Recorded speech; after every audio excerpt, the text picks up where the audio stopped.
erinevate eksimistega on siin Mohni saare vahel Matil üks lugu rääkida. Viinistu ja Mohni vahel oli see või? Jah, see kestis pikalt.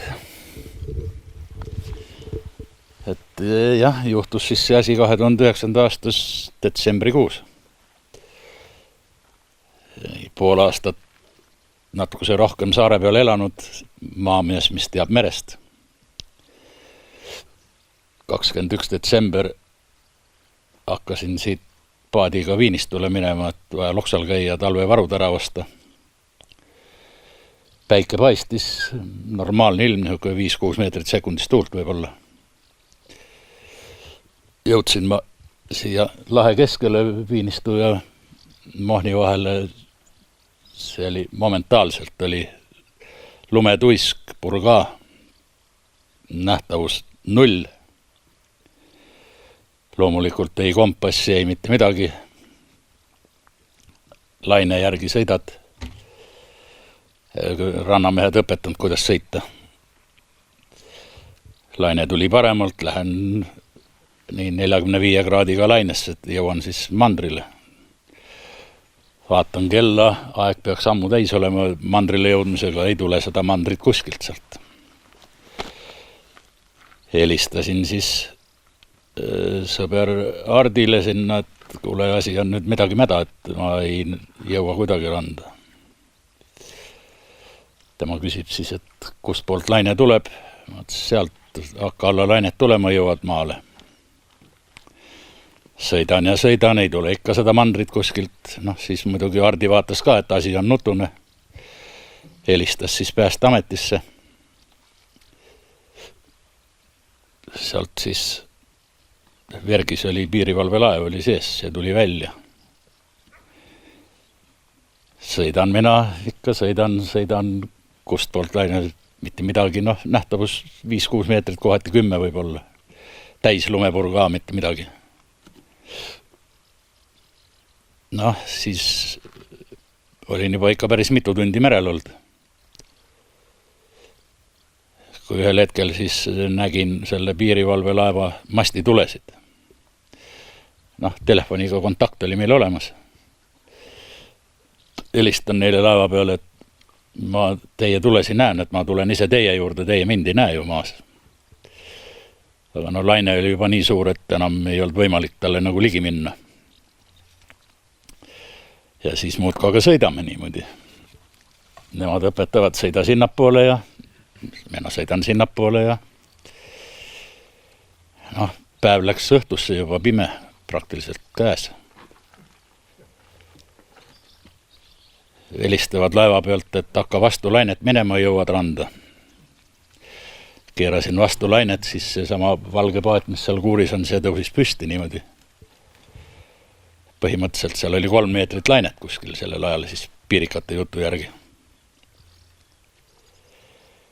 Ühest lainest käisin niimoodi üle, siis teise peale ja siis ma mõtlesin, et ei, sinnapoole ei ole see asi võimalik, et peab saama ringi.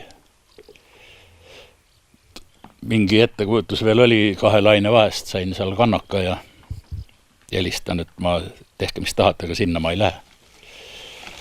Jah, et see ei olnud nagu õige otsus sinna minna. Ja siis oligi viimane variant, oli Tallinnast kopter välja kutsuda. Laevamehed kutsusid siis. Kopter tuli soojusanduriga mulle peale. Tuli mees paati, panime kõhud vastamisi, tõmmati rihmaga kinni, tõusime ülesse. Paati jäi merele. Meie lendasime muidugi üle Mohni siit Tallinna poole, mõtles, et pange mind siia majaka juurde maha, et päev otsa merel kõht tühidaks viia. Aga kus sellega viidi Tallinna. Seal öeldi siis, maandusime ja jäeti mind kopterisse istuma, tule soojast, tuleme ja kutsume.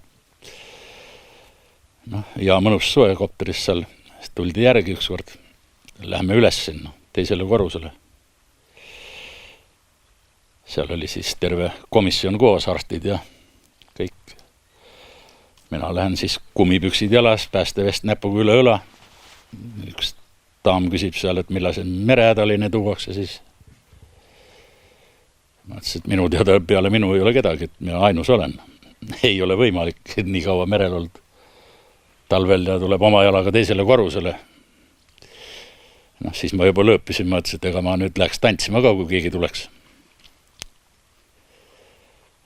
Siis ikka kontrolliti, mõõdeti vererõhku ja katsuti pulssi ja öeldi, tervis korras, võid koju minna. Mis valemiga. Siis helistasin ja Viinistule sõbrale ja see tuli siis, võttis Hardi kaasa, veel tulivad mulle siis Tallinnasse järgi. Muidugi esimene peatus oli, siis mõtlesin, et nüüd midagi ei aita, nüüd tuleb Ülemiste keskusse minna, sealt on vaja rohtu. Mis päästab, et ega siin sai siis sealt seda rohtu ja tulime me siis siia Viinistule, meri tormas, siia ei pääse. 23. detsembri õhtu siis Hardi sai mu nagu ära tuua. See oli ka selline päris piiri peal tulek. Laine oli ikka kõva. Aga muidugi paat, ühesõnaga peale seda ülestõstmist järgmine päev helistati mulle, et tule korja oma paat ära. Siis paat oli Natturi sadamas. Hälvisaare juures seal kõrge kalda peale laine tõstnud ta ilusti. Kõik oli terve, mootor oli terve, ainult aerusi polnud. Ja minu talvesaapaid ei olnud seal kilekotiga paadi põhjas, aga muidu oli kõik täiesti terve. Ja siis järeldus, et ärge minge merele, kui ei ole navigatsiooniseadmeid või kompassi. Nüüd enam niimoodi ei lähe, aga siis lihtsalt midagi. Õnnelik õnnetus ja selles suhtes kogu lugu.